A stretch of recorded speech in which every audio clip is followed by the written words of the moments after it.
Okay, good afternoon. We're back here again because of new circumstances, but we appreciate your coming in on short order. So, today, we saw what happens when Americans fight back against disastrous policies. Americans made their voices heard. Donald Trump rescinded the OMB order. Now he should rescind the nomination of Russell Vought. When the Trump administration announced this awful directive on Monday night, we knew immediately it was short-sighted, disastrous, cruel, and dumb. It was clear then, as it is now, that the directive was given without any comprehension of what it actually called for, let alone the ramifications on literally hundreds of millions of Americans. And the American people are outraged, from one end of the country to the other, and it is clear that President Trump and his minions are feeling the heat. Did President Trump know he was kneecapping cops and firefighters from purchasing literally life-saving equipment like bulletproof vests and breathing gear? Did President Trump know that he was destroying Puerto Rico's assistance program, leaving 1 million Americans hungry? Did President Trump know that he was essentially shuttering community health centers, rural hospitals, food pantries? If he didn't, Democrats made sure he learned it real quick. I told all of you this week the proposal was best described with the 3 C's: chaotic, careless, cruel. And Senate Democrats responded with 3 letters of our own: NFW. This should be a lesson to President Trump that following Russell Vought and Project 2025 is a loser. Russell Vought was the architect of Project 2025. He was the architect of the OMB memo. He will be the architect of more losses for President Trump if he keeps Vought on the team. There's no doubt about it, this memo was a catastrophe. And I assume President Trump will hold those behind this memo accountable, or he's going to get into more and more trouble if he follows their dictates. If Donald Trump has actually decided, and finally, to put the needs of Americans first, he must rescind the nomination of Russell Vought immediately. Though the Trump administration failed in this tactic, it's no secret they will come back again and again and again. The Trump administration, feeling the heat, rescinded this heartless memo. But it's also clear by their intent they still plan to freeze funding in this way or another way. And whatever hoops they may try to jump through, we know they will come back at this again and again and again because their billionaire buddies want to implement Project 2025, and they will try any which way they can to get it done. But whenever they do, I promise you that Senate Democrats will be there to call it out, to fight back, to defend American families. Senator Murray. Well, never in my time in the Senate have I seen a president cause so much chaos and panic and damage in such a short amount of time, as President Trump has caused with his brazen and illegal move to freeze federal grants across the government and across the country. The Trump administration, through a combination of sheer incompetence, cruel intentions, and a willful disregard of the law, caused real harm and chaos for millions over the span of just 48 hours. But we learned something important. When the American people speak out with one voice, when regular people stand up, it makes a difference. This victory belongs to everyone who raised their voice. But make no mistake, the fight is far from over. My phone was ringing off the hook, and it still is. You know, everyday Americans actually understand that a freeze like this would hurt them, cause serious problems in their lives, and make their lives worse. Homeless shelters kicking out kids, clinical trials getting canceled, child care providers laying people off, roads and bridges not getting built, cops not getting hired. You know, while people like Elon Musk may not feel the pain of a single one of those cuts or delays, everyday Americans who work hard every day expect a fair shake and expect the government to be there when it counts. They knew this would be catastrophic. But again, and please understand this, the fight is not over. Because even though after the intense outcry from the American people, Trump has now admitted this was a colossal mistake by rescinding the guidance, the threat, the chaos, the panic can't just be wiped away.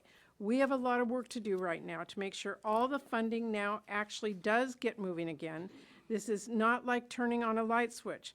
And as we just saw through the chaotic rollout, it's complicated stuff. So we will all be watching very closely to make sure the funds get to where they belong ASAP. And even afterwards, no one is forgetting what they just tried to do and what they are still doing.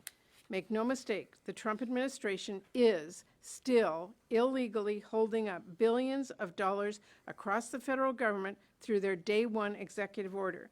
You don't have to take my word for it. The White House press secretary just said, and I quote, "This is not a rescission of the federal funding freeze. The president's executive orders on federal funding remain in full force and effect and will be rigorously implemented."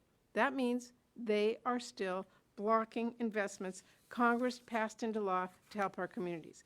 They are still blocking things like international aid, clean air and water projects, investments in new clean energy jobs, and a lot of other projects funded by the bipartisan infrastructure law, which Trump is stopping with his illegal executive orders. And aside from the fact they have not stopped blocking this funding illegally, their blatant attempt this week to illegally freeze trillions more in one fell swoop is, mark my words, a clear sign of what is to come. More lawless cuts, more chaos, more pain for our families. Trump has made it clear he's not going to stop unless Congress and the American people make clear we are not going to stand for this. And we have an opportunity now to make that clear when we vote on Russ Vought's nomination to be budget director. He is the chief architect of Project 2025, which left its digital fingerprints all over the illegal OMB guidance that was issued. This is a man who time and again has refused to say he will follow the law, including to me and to many others directly. Every lawmaker who doesn't want to see funds that they work to secure for their state, funds they know their families are counting on, ripped away, must vote no, and that's a start. But as long as the Trump administration is illegally holding back funds and harming families, this fight is not over. I and all of my colleagues will keep working to hold this administration accountable, make sure our communities get the resources they are owed, and make certain President Trump follows the law as intended by Congress. Thank you, Senator Murray. Yes, Mr. Hill. First, get your interpretation of what this means. Is it your understanding that all the money that was implicated by OMB in the freeze is now lifted, but the executive orders that President Trump ordered, put out there freezing money is still in effect? Correct. They're still trying to do this. Now, they felt the heat from the American people. We helped explain to the American people how bad this was, but they're going to keep at it. The executive orders are still there. Vote is still their nominee for the head of OMB, and they're going to try to find every which way to get this done, but we are going to stand there and stop them. Like they felt the heat on this, they're going to feel the heat any other time. They will go in a different route to try and do the same thing. But we don't have any illusion that this is still going to happen unless they rescind everything. The executive order, they fire vote, and make a commitment that they're not going to illegally freeze funds anywhere. I would just amend one thing that Senator Schumer said. That is our understanding at this minute, this second of this day. Because very clearly, they are changing things constantly every single day. So I wouldn't be surprised in the next hour if we hear something else from the press secretary, from OMB, from whoever.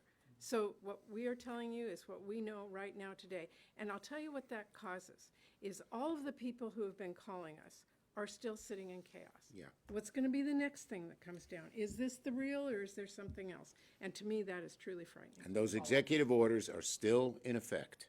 That's the danger, Right. and they're still trying to do this. They're just feeling the heat, and they're trying to, throw out like a bullfighter a red cape. We're not falling for it.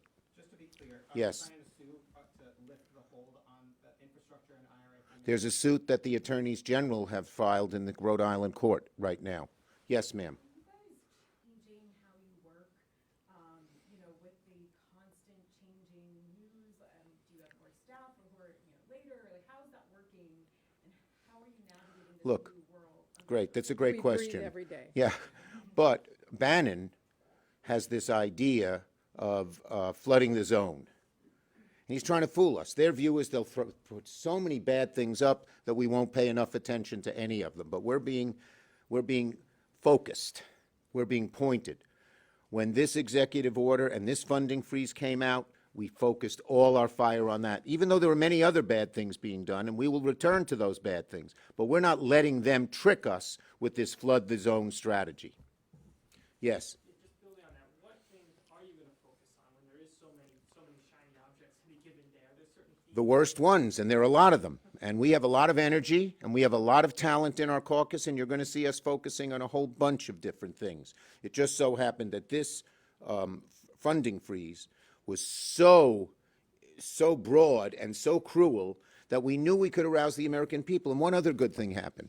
The American people see that we can win. We haven't won this fight, don't get me wrong, but see that we can have some real impact, let me put it that way, that we can have some real impact on this Trump administration, which would like everyone to believe they're impervious to public sentiment. They're not. And we showed that with this, what we've done. And our caucus is going to focus on anything that hurts our constituents. You bet. We got plenty of energy and plenty of time to do all of that. Yes? So then, is this a victory for you all, or is this, as you also put it, an effort to? It's a long war. This may be a small victory, but it's a long war, and we got to continue to fight it. Yes? This is a question for Senator Murray about the top line talks. Earlier today, you're saying that this would have a negative effect on those. Has the proposal changed your outlook? Let me make it very clear. Vote is going to be voted on tomorrow in the Budget Committee. He will go to the floor for confirmation. If the Republicans support him to be their OMB director and confirm him to do that, he has made it clear from across the board that he believes he has the power. We believe it's illegal. In fact, we know it's illegal to abscond funds and to spend them any other way. As long as he is willing to do that, and he's willing to follow through on it, then it makes it virtually impossible for us to reach a bipartisan compromise on appropriations. Yes. Last question, young lady over there. Senator Murray, since you called on Senator Graham to halt this nomination of Mr. Vogt, have you heard anything what have you heard from your Republican colleagues? Has there been any response or movement that suggests that? No, Senator Merkley is ranking member on budget, and I do not believe he's heard from any of them yet. Yeah. Do you guys continue to protest other nominees? Yes, absolutely. And let me tell you, I think our members of our committee today did a very good job in showing so many of the problems with the RFK nomination. There are a number of nominees, him, the DNI nominee, who we are going very strongly at, and we hope our Republican colleagues will join us. Thank you, everybody.